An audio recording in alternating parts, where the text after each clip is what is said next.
الحمد لله نحمده ونستعينه ونؤمن به ونتوكل عليه ونعوذ بالله من شرور أنفسنا ومن سيئات أعمالنا من يهده الله فلا مضل له ومن يضلل فلا هادي له وأشهد أن لا إله إلا الله وأشهد أن محمدا عبده ورسوله أرسله بالهدى ودين الحق ليظهره على الدين كله وكفى بالله شهيدا اللهم صل على محمد وعلى آل محمد كما صليت على إبراهيم وعلى آل إبراهيم وبارك على محمد وعلى آل محمد كما باركت على إبراهيم وعلى آل إبراهيم إنك حميد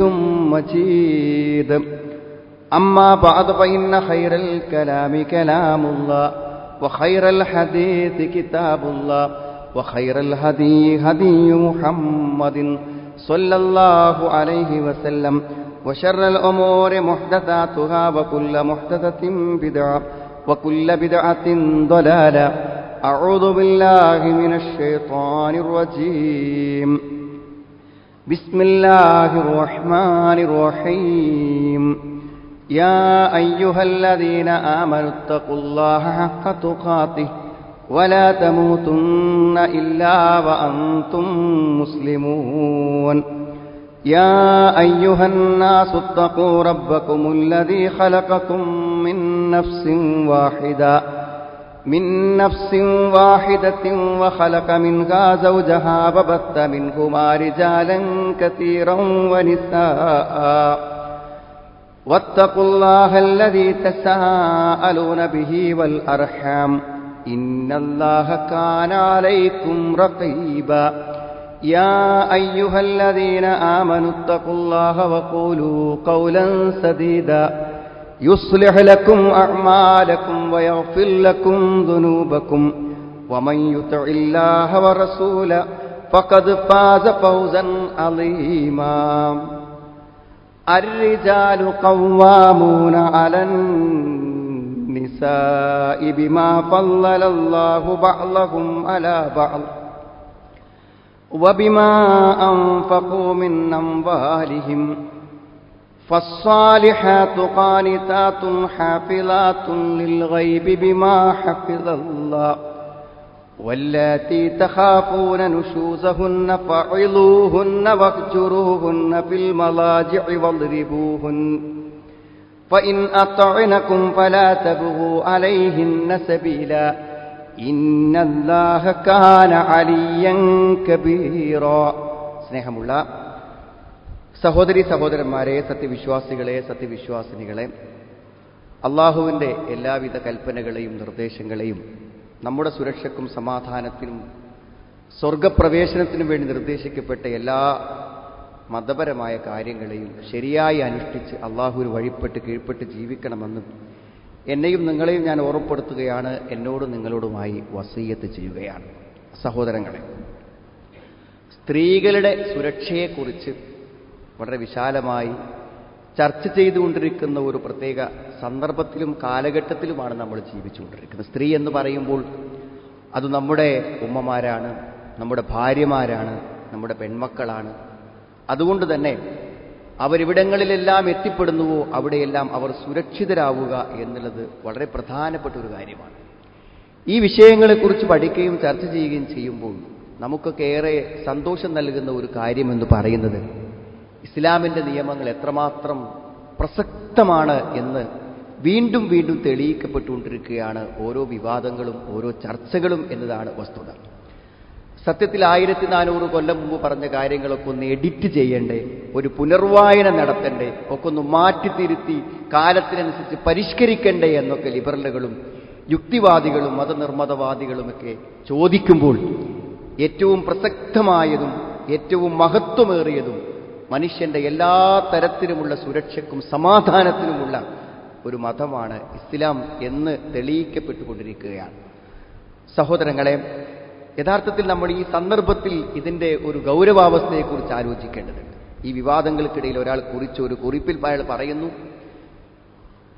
കേട്ടാൽ പെണ്ണിൻ്റേതാണെന്ന് തോന്നിക്കുന്ന ഒരു പേര്, അയാൾ യഥാർത്ഥത്തിൽ ഒരു പുരുഷനാണ്. ആ പേരിൽ ഹോട്ടലിൽ റൂമെടുത്ത അദ്ദേഹം ഡോറ് സാക്ഷിയിടാൻ കുറ്റിയിടാൻ അയാൾ വിട്ടുപോയി.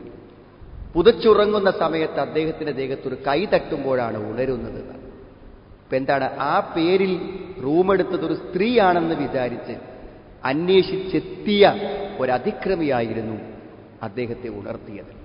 ഈ സന്ദർഭങ്ങൾക്കിടയിൽ അയാൾ ആ വാക്കുകൾ പറയുമ്പോൾ പ്രസക്തിയുണ്ട്. ഒരു പേര് പോലും സ്ത്രീയുടേതാണെങ്കിൽ അവൾ സുരക്ഷിതയല്ല എന്നറിയിക്കുന്നത് എന്തുമാത്രം ഭയാനക ഒരു കാര്യമാണ്. നേരിട്ട ഒരനുഭവമാണ്. ഒരു പെൺകുട്ടി, പ്രായപൂർത്തിയായ ഒരു പെൺകുട്ടി ഒരൽപ്പം സന്ധ്യയാകാനുള്ള ഇരുട്ടുമയങ്ങുന്ന ഒരു സമയത്ത് പുറത്തിറങ്ങിയത്. അല്പം വെളിച്ചമില്ലാത്തൊരു സ്ഥലത്ത് നിൽക്കുമ്പോൾ പെട്ടെന്നൊരാൾ വന്ന് വായ പൊത്തിപ്പിടിച്ച് കണ്ണ് പൊത്തിപ്പിടിച്ച് ഒരു 2 മിനിറ്റ് നേരം അയാൾക്ക് ചെയ്യാവുന്ന അതിക്രമങ്ങളെല്ലാം അയാൾ ചെയ്തു എന്നാണ്. ആ സന്ദർഭത്തിലുണ്ടായ ഒരു പേടി ആ കുട്ടിയുടെ എല്ലാ തരത്തിലുള്ള ജീവിതാവസ്ഥകളെയും നശിപ്പിച്ചു കളഞ്ഞു. അപ്പോൾ 2 മിനിറ്റ് മതി ഒരു ജീവിതത്തെ നശിപ്പിച്ചു കളയാൻ. എങ്ങനെയാണ് ഇത്തരം മാനസികാവസ്ഥയിൽ ഇത്രമാത്രം സുരക്ഷിതമല്ലാതെ നമ്മുടെ ചുറ്റുപാടുകളിൽ ജീവിക്കുക എന്ന ആശങ്ക പെൺകുട്ടികളുടെ രക്ഷിതാക്കന്മാർക്കുണ്ട്, ഭാര്യമാരുള്ളവർക്കുണ്ട്, മാതാപിതാക്കളുള്ളവർക്കുണ്ട്. ഇസ്ലാമികമായി ചിന്തിക്കുമ്പോൾ ഒരു സ്ത്രീ സംരക്ഷിക്കപ്പെടണമെന്നാണ് എപ്പോഴും. നമ്മൾ ഏതെങ്കിലും ഒരു സമയത്ത് മാത്രമല്ല, എല്ലാ സന്ദർഭത്തിലും ഒരു ഗാർഡിയനില്ലാതെ, ഒരു രക്ഷിതാവില്ലാതെ ഒരു സ്ത്രീ ഉണ്ടാവാൻ പാടില്ല. അപ്പൊ ആരാണ് പെൺകുട്ടിയുടെ രക്ഷിതാവ്? വാപ്പയാണ്. വാപ്പയുടെ സമ്പൂർണമായ സംരക്ഷണത്തിലാണ്. എവിടെ പോകുന്നു, അവൾ എവിടെയുണ്ട് എന്നതെല്ലാം കൃത്യമായി അറിയുകയും അവൾക്ക് എല്ലാവിധ സുരക്ഷയും ഒരുക്കി കൊടുക്കുന്ന ഒരാളാണ് പിതാവ് എന്ന് പറഞ്ഞാൽ. ഇനി പിതാവില്ലെങ്കിലോ? പിതാവ് ഒരുപക്ഷെ ആ ഉത്തരവാദിത്വത്തെ, ആ ബാധ്യതയെ, ആ സുരക്ഷിതത്തിന് വേണ്ടിയുള്ള ചുമതലയെ ഒരാൾക്ക് കൈമാറുന്നതാണ് വിവാഹമെന്ന് പറഞ്ഞാൽ. അതാണ് വിവാഹത്തിലൂടെ. ഒരു പിതാവിനേക്കാളും ഉത്തരവാദിത്വത്തോടുകൂടെയാണ് ഒരു ഭർത്താവ് ഒരു സ്ത്രീയുടെ സംരക്ഷകനാകുന്നത്. വാപ്പയായാലും ഭർത്താവായാലും ഒരു നിഴലായി അവളോടൊപ്പമുണ്ട്. അവൾ ഇപ്പോൾ എവിടെയാണ് എന്നതിനെക്കുറിച്ചുള്ള പൂർണ്ണമായ ബോധം അയാൾക്കും, അവിടെ അവൾക്ക് എന്തെല്ലാം പ്രശ്നങ്ങൾ വരും എന്നതിനു കാവലായി ആ പിതാവോ ആ ഭർത്താവോ ഉണ്ട്, അല്ലെങ്കിൽ സഹോദരനുണ്ട്. അർരിജാലു ഖവ്വാമൂന അലന്നിസാ, അർരിജാലു ഖവ്വാമൂന അലന്നിസാ. അല്ലാഹു പറയാണ്, പുരുഷന്മാരെന്ന് പറഞ്ഞാൽ സ്ത്രീകളെ നേരെ നോക്കി നടത്തി കൊണ്ടുപോകേണ്ട സംരക്ഷണ ചുമതല ഒരു പുരുഷനുണ്ടായിരിക്കും. എനിക്കൊരു പുരുഷനും വേണ്ട, എന്റെ കൂടെ ആരും വേണ്ട, എനിക്കെന്താ ഒറ്റയ്ക്ക് പറ്റില്ലേ എന്ന് ചോദിക്കുന്ന ഒരു മനസ്ഥിതി, ഈ സുരക്ഷിതമില്ലാത്ത ഒരവസ്ഥ സഹോദരിമാർക്കുണ്ടായതിൽ അതിനൊരു പങ്കില്ലേ എന്നാണ്.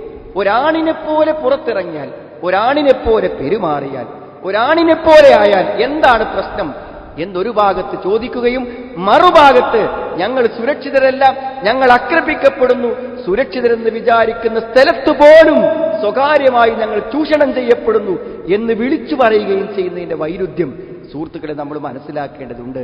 അള്ളാഹു പറയുന്നു, ചെറിയൊരു പദവി പുരുഷന്മാർക്ക് കൊടുത്ത് നിങ്ങളുടെ ചുമതലയും സംരക്ഷണവും അള്ളാഹു അവിടെ ഏൽപ്പിച്ചിരിക്കുന്നത്. ഉബിമാ അംഫഖു മിൻ അംവാലിഹിം, സമ്പത്ത് ചിലവഴിച്ച് സ്ത്രീക്ക് വേണ്ടതെല്ലാം നൽകി അവൾ ഒന്നും ഒരു ജോലിയും ചെയ്തില്ലെങ്കിൽ, ഒരു പൈസക്കും അവൾക്ക് ഗതിയില്ലെങ്കിലും അവളുടെ ചികിത്സയും അവളുടെ ഭക്ഷണവും എല്ലാം നിർവഹിച്ച് ഒരു പുരുഷൻ എന്നും അവളോടൊപ്പം ഉണ്ടായിരിക്കണം എന്നതാണ് ഇസ്ലാമിന്റെ കാഴ്ചപ്പാട്. അങ്ങനെ ഒരു സംരക്ഷണത്തിന്റെയും ഒരു രക്ഷിതാവിന്റെയും പൂർണ്ണമായ ഉത്തരവാദിത്തത്തിലും ചുമതലയിലും തണലിലും നിഴലിലും ജീവിക്കുന്ന ഒരു സ്ത്രീ സുരക്ഷിതയായിരിക്കും എന്നതാണ് ഇസ്ലാമിന്റെ കാര്യം.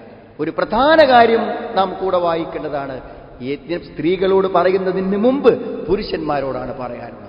അള്ളാഹുവിന്റെ റസൂലിന്റെ ഒരു പ്രവചനമുണ്ട് സുഹൃത്തുക്കളെ. എത്ര തന്നെ സൂക്ഷിക്കുന്നെന്ന് പറഞ്ഞാലും, എത്ര തന്നെ ഭക്തിയുണ്ടെന്ന് പറഞ്ഞാലും, എവിടെയെങ്കിലുമൊക്കെ പലപ്പോഴും മനസ്സിന്റെ രോഗങ്ങൾ പുറത്തു വരികയും തെറ്റായ പെരുമാറ്റങ്ങളും തെറ്റായിട്ടുള്ള പ്രവർത്തനങ്ങളും ഉണ്ടായിപ്പോകുന്നു എന്നൊരു യാഥാർത്ഥ്യമാണ്. എനിക്ക് ശേഷം ഞാനൊരു കുഴപ്പത്തെയും ഉപേക്ഷിച്ചിട്ടില്ല. ഒരു പുരുഷൻ ഏറ്റവും വലിയ പ്രശ്നം നേരിടുന്നത് ഒരു സ്ത്രീയിൽ നിന്നായിരിക്കും എന്ന് മഹാനായ റസൂൽ കരീം പറഞ്ഞിട്ട്. എന്റെ സുഹൃത്തുക്കളെ, അതിന്റെ അർത്ഥം എന്താണ്? ഒരു ഒരു പുരുഷനെ എല്ലാ നിലക്കും വഴിതെറ്റിക്കുവാൻ ഒരു സ്ത്രീ വിചാരിച്ചാൽ കഴിയും. എല്ലാ സ്ത്രീകളും അങ്ങനെയാണെന്നോ എല്ലാ പുരുഷന്മാരും അങ്ങനെയാണെന്നോ അതിനർത്ഥമില്ല.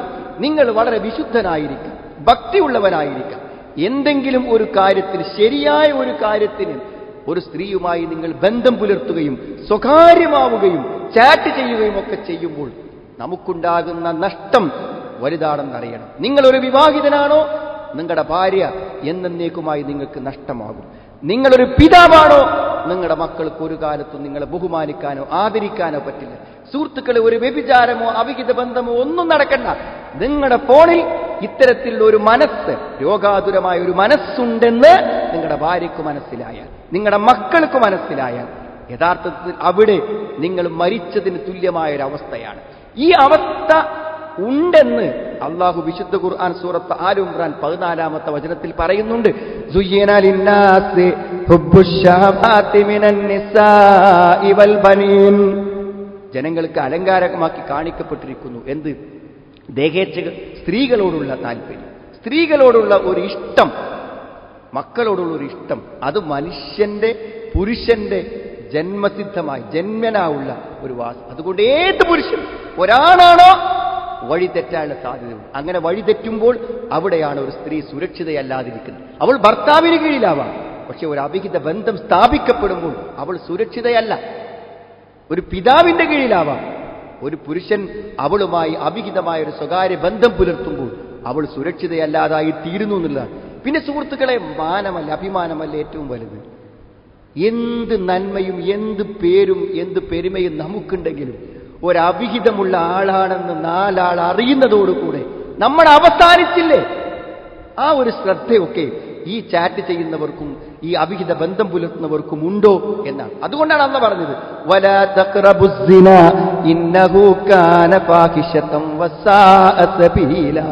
വ്യഭിചരിക്കരുതെന്നല്ല, വ്യഭിചാരത്തിന്റെ പരിസരങ്ങളിൽ ജീവിക്കരുത്. വ്യഭിചാരത്തിന്റെ പരിസരങ്ങളിൽ ജീവിക്കരുത്. അത് മ്ലേച്ഛമാണ്. നിങ്ങളെപ്പറ്റി അത് കേൾക്കപ്പെടുക എന്ന് പറഞ്ഞാൽ അതിനേക്കാളും ഭയാനകമായി ഒട്ടുന്നത്. വസാഅ സബീല, ബിഇസ സബീൽ, എത്ര മോശപ്പെട്ട മാർഗമെന്നാണ്. മൻ തജറഅ അലാ ഹാദ ദംബിൽ അദീം, ഇത്രയും വലിയൊരു തെറ്റ് ചെയ്യാൻ മനസ്സ് പാകപ്പെടുന്നവൻ, ധൈര്യപ്പെടുന്നവൻ എത്ര മോശക്കാരനാണ് എന്ന് ഖുർആൻ പറയുന്ന ഒരു പ്രവൃത്തിയാണ് വ്യഭിചാരം എന്ന് പറഞ്ഞാൽ. മഹാപാപമാണ് സുഹൃത്തുക്കളെ. നരകമുണ്ടെന്ന് ഉറപ്പിച്ചു പറയാൻ പറ്റിയ തെറ്റാണ്. വ്യഭിചരിക്കുന്നവരോടല്ല, വ്യഭിചരത്തിന്റെ പരിസരങ്ങളിൽ ജീവിക്കുന്നവർ ആലോചിക്കേണ്ട കാര്യമാണ്. വല്ലദീന ലാ യദഊന മഅല്ലാഹി ഇലാഹൻ ആഖർ വലാ യഖ്തുലൂന അൻ-നഫ്സല്ലതീ ഹറമല്ലാഹു ഇല്ലാ ബിൽ ഹഖ് വലാ യസ്നൂൻ. ശിർക്ക് ചെയ്യാത്തവർ, കൊല ചെയ്യാത്തവർ, വ്യഭിചരിക്കാത്തവർ. വമൻ യഫ്അൽ ദാലിക്, ഇതൊക്കെ ആരെങ്കിലും ചെയ്താൽ യൽഖ അതാമ, അവൻ പാപത്തെ കണ്ടുമുട്ടും. അവൻ തെറ്റാണ് അവൻ പ്രവർത്തിക്കുന്നത്. യുളാഅഫു ലഹുൽ അദാബ്, അവന് ശിക്ഷ ഇരട്ടിപ്പിച്ചു കൊടുക്കും. യൗമൽ ഖിയാമ, ഖിയാമത്ത് നാളിൽ. വയഖ്ലുദു ഫീഹി മുഹാന, അവൻ നിന്യനായി അപമാനിതനായി നരകത്തിൽ കഴിഞ്ഞുകൂടേണ്ടി വരുമെന്നാണ്. അതുകൊണ്ട് സുഹൃത്തുക്കളെ, സൂക്ഷിക്കണം. എന്ത്? ഒരു നോട്ടം പോലും. എത്ര വലിയ സുരക്ഷാ നിർദ്ദേശമാണ് ഇസ്ലാം തന്നത്. അന്യ ആണ് പെണ്ണിനെ നോക്കണ്ട, അപ്പൊ എന്നാ പെണ്ണിനെ ആണ് നോക്കാൻ പറ്റും? കാണുന്നതല്ല സുഹൃത്തുക്കൾ. കാണുക എന്നുള്ളത് അനുവദനീയമായ കാര്യം, ആർക്കും എന്നും കാണാം. പക്ഷെ നമ്മൾ ഒരു തെറ്റായ മനസ്സോടെ, തെറ്റായ കാഴ്ചപ്പാടോടെ, തെറ്റായ ആഗ്രഹത്തോടെ നോക്കുമ്പോൾ ആ നോട്ടം തെറ്റാണ്. കുല്ലിൽ മുഅ്മിനീൻ യഗ്ദൂ മിൻ അബ്സാരിഹി, വിശ്വാസിയാണോ കണ്ണിനെ താഴ്ത്തണം, ഇനി കണ്ട് നോക്കാൻ പറ്റൂല. വയഹ്ഫദൂ ഫുറൂജഹും, മുഖ്യസ്ഥാനങ്ങൾ സൂക്ഷിക്കണം എന്നാണ്. അതേ വാക്ക് തന്നെയാണ് സ്ത്രീകളോടും പറയുന്നത്. കുല്ലിൽ മുഅ്മിനാത്ത് യഗ്ദുന മിൻ അബ്സാരിഹിന്ന വയഹ്ഫദന ഫുറൂജഹുന്ന, മുഖ്യസ്ഥാനങ്ങളെ സൂക്ഷിക്കണം. വലാ യുബ്ദീന സീനതഹുന്ന ഇല്ലാ മാ ളഹറ മിൻഹ, ബാഹ്യമായതല്ലാത്ത സൗന്ദര്യങ്ങളെ അവർ പ്രകടിപ്പിക്കാനും പാടില്ല. സഹോദരിമാരെ, ഒരു മാസ്ക് മതി, മുഖത്തുള്ളൊരു മാസ്ക് മതി ആളുകളുടെ നോട്ടം തടസ്സപ്പെടുത്താൻ. ഒരു ശ്രദ്ധയും സൂക്ഷ്മതയും വേഷത്തിൽ വേണം. എത്രമാത്രം ജീവിതത്തിന്റെ എല്ലാ കാര്യങ്ങളിലും പരമാവധി സൂക്ഷിക്കുന്ന നമ്മുടെ പല സഹോദരിമാർക്കും തട്ടമൊന്ന് പിന്നു കുത്താൻ എന്തോ ഒരു മടി. 40 കൊല്ലം ഭർത്താവ് പറഞ്ഞിട്ടും ഒരു പിന്ന് ഒന്ന് കുത്താൻ എന്തോ ഒരു മടി. സഹോദരങ്ങളെ, ഇസ്ലാമികമായൊരു വേഷവിധാനത്തിന് മനസ്സ് തയ്യാറല്ലെങ്കിൽ നമുക്ക് സ്വർഗത്തിന്റെ വാസനയില്ല. അയഞ്ഞ വസ്ത്രം അതാണ് ധരിക്കേണ്ടത്. ദേഹത്തൊരു ഭാഗവും ബാഹ്യമായ ഭാഗമല്ലാത്ത മറ്റൊന്നും പുറത്തു കാണിക്കാൻ ഒരു സ്ത്രീക്ക് പാടില്ല. ഉള്ളിലെ വസ്ത്രങ്ങൾ കാണുന്ന സുതാര്യമായ വസ്ത്രം ധരിക്കാൻ പാടില്ല. രണ്ട് പ്രശ്നമാണ്. ഒന്നെന്താ അറിയും, ആകർഷിക്കപ്പെടും. അപ്പോ നമ്മൾ എന്ത് ധരിച്ചാലും ആണുങ്ങൾ അങ്ങോട്ട് നോക്കാതിരുന്നാൽ പോരെ എന്ന് ലിബറലുകൾ പറയും. അങ്ങനെ ഉണ്ടോ സുഹൃത്തുക്കളെ? അങ്ങനെയാണെങ്കിൽ എന്തെങ്കിലും ഒരു തുണി തയ്ച്ചിട്ട് പോയാൽ പോരെ. എന്തിനപ്പത്ര ബുദ്ധിമുട്ടാണ്? അത് മറ്റുള്ളവരെ കാണിക്കാനല്ല, മറ്റുള്ളവർ കാണാനല്ലേ, നമ്മുടെ സൗന്ദര്യങ്ങൾ പ്രകടിപ്പിക്കാനല്ലേ അങ്ങനെയൊക്കെ ചെയ്തത്. അതിനല്ലേ 5000-ന്റെയും 10,000-ന്റെയും കോസ്മെറ്റിക് സൗന്ദര്യവർദ്ധക വസ്തുക്കൾ ഉപയോഗിച്ചത്. നാം ആലോചിക്കണം, എല്ലാവർക്കും ഒരേ മനസ്സല്ല. അതുകൊണ്ട് അള്ളാഹ് പറഞ്ഞിട്ടുണ്ട്, രോഗമുള്ള ആൾക്കാർ, സ്ത്രീകൾക്ക് പലപ്പോഴും പുരുഷന്മാരെ കുറിച്ച് അറിയില്ല. അവരെപ്പോലെ തന്നെയാണ് പുരുഷന്റെ മനസ്സെന്ന് തെറ്റിദ്ധരിച്ചു. ഒരാണിനോടൊന്ന് സംസാരിക്കുമ്പോഴോ ഒന്ന് അടുത്തിരിക്കുമ്പോഴോ ഒരു പെണ്ണിന് പെട്ടെന്നൊന്നും തോന്നിക്കോളുന്നില്ല. പക്ഷെ പുരുഷന്റെ മനസ്സ് അങ്ങനെയല്ല. എല്ലാരെ കുറിച്ചല്ല. ഹൃദയത്തിൽ രോഗമുള്ളവൻ മോഹിക്കും, ആഗ്രഹിക്കും. ആഗ്രഹിച്ചാൽ അവളുടെ മയ്യത്തിലെങ്കിലും അവന്റെ കാമം അവൻ നിർവഹിക്കും. ഈ അപകടത്തെക്കുറിച്ച് പുറത്തിറങ്ങുന്ന എത്ര പേർക്കറിയാം? എത്ര പേർക്കറിയാം സുഹൃത്ത്? കൊന്നിട്ട് തെളിവ് കിട്ടാതിരിക്കാൻ ആ മയ്യത്ത് പോലും കണ്ടെത്താനാവാത്ത എത്രയെത്ര കേസുകളുണ്ട്. സുരക്ഷിതമാണോ നമ്മളെന്ന് ചിന്തിക്കേണ്ട ബാധ്യത നമുക്ക് ഓരോരുത്തർക്കുമില്ലേ? നമ്മുടെ ഒരു പെൺകുട്ടി എവിടെയെങ്കിലും വെച്ചൊന്ന് കയ്യേറപ്പെട്ടാൽ അതോടെ മനസ്സ് മരിക്കും, ശരീരം മരിക്കും. അങ്ങനത്തെ പിന്നെ പീഡനങ്ങൾക്ക് വിധേയരായ പെൺകുട്ടികൾ പിന്നെ പുരുഷനോട് തന്നെ വെറുപ്പ്, ഒരു വിവാഹം തന്നെ വേണ്ട എന്നൊക്കെ പറയുന്ന അത്ര ഭീതിയാണ്. കാരണം അത്രമാത്രം പേടിയുണ്ടാക്കുന്ന രംഗങ്ങളാണ് ഇത്തരം കയ്യേറ്റങ്ങളും ബലാത്സംഗങ്ങളും ഒക്കെ നമ്മൾ ആലോചിക്കണം. അതിനുള്ള സാഹചര്യങ്ങളില്ലാതിരിക്കാൻ ഇസ്ലാം നിർദ്ദേശിച്ച സുരക്ഷിതമായ വസ്ത്രം നമ്മൾ ധരിക്കണം. രണ്ടാമത് എന്തിനാ വേഷം?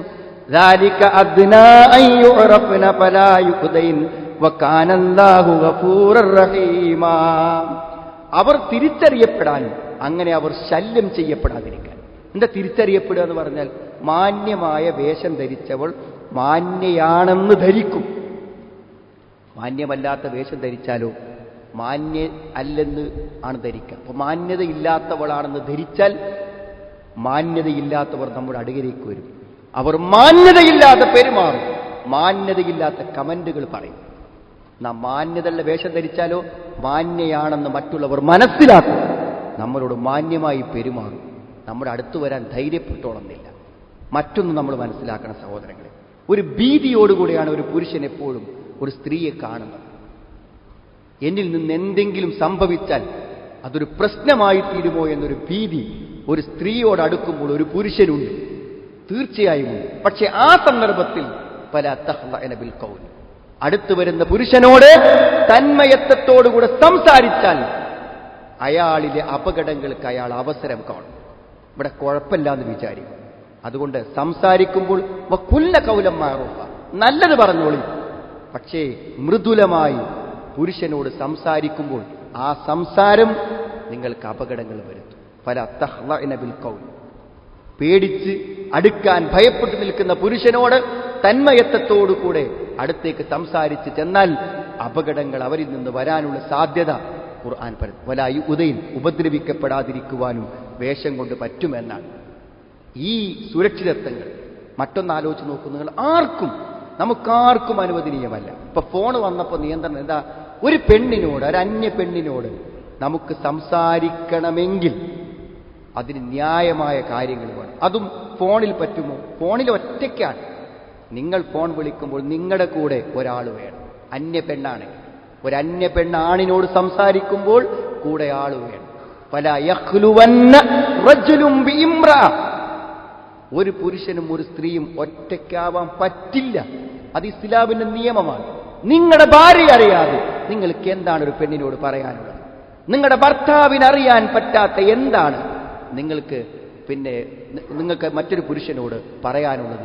അതുകൊണ്ട് ഒറ്റയ്ക്കാവും. ഫോണുകളുള്ളവരെല്ലാം മെസ്സേജ് അയക്കുമ്പോൾ നമ്മൾ ഒറ്റയ്ക്കാണ്. നമ്മൾ ലോക്കിട്ട ഫോണെന്ന് മെസ്സേജ് അയക്കുമ്പോൾ നമ്മൾ ഒറ്റയ്ക്കാണ്. നമ്മൾ ലോക്കിട്ട ഫോണിൽ നിന്ന് മാറി നിന്ന് വിളിക്കുമ്പോൾ നമ്മൾ സംസാരിക്കും. ഒറ്റയ്ക്ക് സംസാരിക്കുമ്പോൾ എന്താ, കൂട്ടത്തിലുണ്ടാവുമ്പോൾ പറയാൻ പറ്റാത്തതൊക്കെ ഒറ്റയ്ക്കാവുമ്പോൾ പറയും. ഒറ്റയ്ക്ക് പറഞ്ഞാൽ ആ പറച്ചിലുകൾ ഒരുപക്ഷെ നമ്മൾ വിചാരിക്കാത്ത തലങ്ങളിലേക്ക് അത് വളർന്നു പോകും. സൂക്ഷിക്കേണ്ട കാര്യമല്ലേ സുഹൃത്തുക്കളെ? വേഷം, സംസാരമൊക്കെ സൂക്ഷിക്കണം. മറ്റൊന്ന് സൂക്ഷിക്കേണ്ടത്, ഇന്ന് ഫ്രണ്ട്ഷിപ്പാണ്. പ്രേമമെന്നൊക്കെ മുമ്പ് പറഞ്ഞിരുന്നത് ഇന്ന് ഫ്രണ്ട്ഷിപ്പാണ്, അല്ലെങ്കിൽ ബെസ്റ്റിയാണ്. എന്തൊക്കെ കുട്ടികൾ പറഞ്ഞാലും സഹോദരികളെ, നമ്മുടെ പെൺമക്കൾ അപകടത്തിൽപ്പെടാനുള്ള ഏറ്റവും എളുപ്പമുള്ള വഴി അത് ഈ പ്രേമം തന്നെയാണ്. ഏത് തരത്തിലുള്ള ആളുകൾക്കും ഒരല്പം പരിചയമുണ്ടാക്കിയാൽ ഏത് തരത്തിലുള്ള പെൺകുട്ടികളെയും തൻ്റെ വീട്ടിലെത്തിക്കാനും തൻ്റെ റൂമിലെത്തിക്കാനും പറ്റുന്ന ഏറ്റവും വലിയ ട്രാപ്പാണ്, കെണിയാണ്. അതുകൊണ്ട് അത്തരം ബന്ധങ്ങൾ നമ്മുടെ പെൺകുട്ടികൾ കാണിക്കുമ്പോൾ അവർ റാഞ്ചിയെടുക്കപ്പെടും എന്ന് രക്ഷിതാക്കൾക്ക് ബോധം വേണം. അവരെ പറഞ്ഞു ധരിപ്പിക്കേണ്ട കാര്യങ്ങൾ സമയത്ത് ധരിപ്പിക്കാൻ ശ്രദ്ധിക്കണം. അതുകൊണ്ട് ഇസ്ലാം വെച്ച സുരക്ഷിതമായ മാർഗങ്ങളെ ശരിയായി നമ്മൾ അംഗീകരിക്കുകയും നമ്മുടെ മക്കളിൽ നടപ്പിലാക്കുകയും വേണം. അതുകൊണ്ട് സഹോദരിമാരെ, ഇന്നു തന്നെ നമുക്ക് ഇസ്ലാമികമായ ഒരു വേഷമാണോ നമ്മുടേതെന്ന് ഉറപ്പുവരുത്തുക, നമ്മുടെ മക്കൾക്കത് നൽകുക. അതല്ലാതെ നമുക്ക് വരുന്ന ഒരക്രമം, ഒരു മരണം, ഒരു വധം, അതിൻ്റെ ഉത്തരവാദികൾ നമ്മൾ തന്നെ ആവില്ലേ എന്ന് ചിന്തിക്കുക. സുരക്ഷിതമായി ജീവിക്കാൻ നമുക്ക് വിശ്വാസമുണ്ട്, നമുക്ക് മതമുണ്ട്, നമുക്ക് മാർഗദർശനങ്ങളുണ്ട്, മാർഗരേഖകളുണ്ട്. അതിലാണ് നമ്മുടെ സുരക്ഷ ഇഹലോകത്തും പരലോകത്തും. അതുകൊണ്ട് ഇസ്ലാമിക നിയമങ്ങളെ ശരിയായി പാലിക്കുവാൻ നമ്മൾ പരിശ്രമിക്കാം. അങ്ങനെ അള്ളാഹുവിൻ്റെ നിയമങ്ങൾക്ക് കീഴ്പ്പെട്ട് അള്ളാഹുവിൻ്റെ കൽപ്പനകളെ താമസം വരുത്താതെ ധീരമായി പാലിച്ച് അവന് കീഴ്പ്പെട്ട് യഥാർത്ഥ മുസ്ലിമായി ജീവിക്കാൻ അള്ളാഹു നമുക്കെല്ലാവർക്കും തൗഫീഖ് പ്രദാനം ചെയ്യും. അൽഹംദുലില്ലാഹ് ഹംദൻ കസീറൻ ത്വയ്യിബൻ മുബാറകൻ ഫീഹി വസല്ലല്ലാഹു അലാ മുഹമ്മദിൻ വഅലാ ആലിഹി വസ്വഹാബിഹി അജ്മഈൻ. അമ്മാ ബഅദ്. സഹോദരങ്ങൾ, ഒരിക്കൽ കൂടെ അള്ളാഹുവിനെ സൂക്ഷിച്ച് ജീവിക്കണമെന്ന് എന്നെയും നിങ്ങളെയും ഞാൻ ഓർമ്മപ്പെടുത്തുകയാണ്. നമ്മളെ സംബന്ധിച്ചിടത്തോളം ഇസ്ലാമികമായ കാര്യങ്ങൾ മനസ്സിലാക്കാൻ ഈ ഖുതുബകൾ, അതേപോലെ തന്നെ നമ്മുടെ സോഷ്യൽ മീഡിയയിൽ വരുന്ന പ്രഭാഷണങ്ങൾ, പ്രസംഗങ്ങൾ, ഇതൊക്കെയാണ്. ഇത്തരം പഠനങ്ങളൊന്നും യഥാർത്ഥത്തിൽ അടിസ്ഥാനപരമായ പഠനങ്ങളാകുന്നില്ല. അതുകൊണ്ട് പലപ്പോഴും പല കാര്യങ്ങൾ നമ്മൾ സ്വീകരിക്കുമ്പോൾ നമ്മുടെ വിശ്വാസപരമായ കാര്യങ്ങളിൽ ശരിയായ വിശകലനങ്ങളും ശരിയായ പഠനങ്ങളും നടക്കാതെ പോകുന്നു. അതിനുപകരിക്കുന്ന ചില ചർച്ചകൾ, നമുക്ക് ചോദ്യങ്ങളും മറുപടികളൊക്കെ ആയിട്ടുള്ള സന്ദർഭങ്ങൾ നമ്മുടെ മുന്നിൽ വരുന്നുണ്ട്. അപ്പോൾ ചില വിഷയങ്ങളെക്കുറിച്ചും ചില ഭാഗങ്ങളെക്കുറിച്ചൊക്കെ പ്രത്യേകമായി നമുക്ക് പഠിക്കുവാനുള്ള സാഹചര്യങ്ങൾ നമ്മുടെ മുന്നിൽ കിട്ടുമ്പോൾ നമ്മളതിൽ ഉപയോഗപ്പെടുത്തണമെന്ന് പ്രത്യേകം ഓർമ്മപ്പെടുത്താൻ. എത്ര തിരക്കാണെങ്കിലും നമ്മൾ അറിയേണ്ട വിഷയങ്ങളെക്കുറിച്ച് അറിയാനും പഠിക്കാനുമുള്ള ക്ലാസ്സുകളിലും പരിപാടികളിലും ഒക്കെ കുറച്ച് സമയം കണ്ട് നമ്മൾ പങ്കെടുക്കുമ്പോൾ നമ്മളറിയാത്ത പല അറിവുകൾ നമുക്ക് ലഭിക്കാനും നമ്മുടെ വിശ്വാസത്തെ സംശുദ്ധമാക്കുവാനും ബിദ്അത്തുകളിൽ നിന്നും ശിർക്കുകളിൽ നിന്നൊക്കെ നമുക്ക് ഒഴിവാകുവാനും സാധിക്കും. അള്ളാഹു ശരിയായ ഈമാനോടുകൂടെ ശരിയായ വിശ്വാസത്തോടുകൂടെ ജീവിക്കുവാനും അത് ഉൾക്കൊള്ളുവാനും അള്ളാഹു നമുക്ക് എല്ലാവർക്കും തൗഫീഖ് പ്രദാനം ചെയ്യുമാറാവട്ടെ. അള്ളാഹു ഞങ്ങളിന്ന് വന്നുപോയ തെറ്റുകളെ, കുറ്റങ്ങളെ ഞങ്ങൾക്ക് നീ പുറത്തു മാപ്പാക്കി തരണം റഹ്മാൻ. ഞങ്ങൾ ചെയ്യുന്ന എല്ലാ സൽക്കർമ്മങ്ങളെയും സൽപ്രവർത്തികളെയും ആരാധനകളെയും പൂർണ്ണ പ്രതിബദ്ധത്തോടെ ഞങ്ങൾ കബൂൽ ചെയ്യണമെന്നാണ്. രോഗങ്ങളും ബുദ്ധിമുട്ടും അനുഭവിക്കുന്ന ആളുകൾക്ക് രോഗശമനത്തെ പ്രദാനം ചെയ്യണം റഹ്മാനെ. എല്ലാവിധ പ്രതിസന്ധികളിൽ നിന്നും പ്രയാസങ്ങളിൽ ഞങ്ങൾ നീ കാത്തുരക്ഷിക്കണമെന്നാണ്. നല്ലതായ ആഗ്രഹങ്ങളെയും പ്രതീക്ഷകളെയും ഞങ്ങൾക്ക് നീ പൂർത്തിയാക്കി തരണം റഹ്മാനെ. ഞങ്ങളെ ഇണകളിൽ നിന്ന് സന്താനങ്ങളിൽ ഞങ്ങൾക്ക് കൺകുളിമ പ്രദാനം ചെയ്യണം റഹ്മാനെ.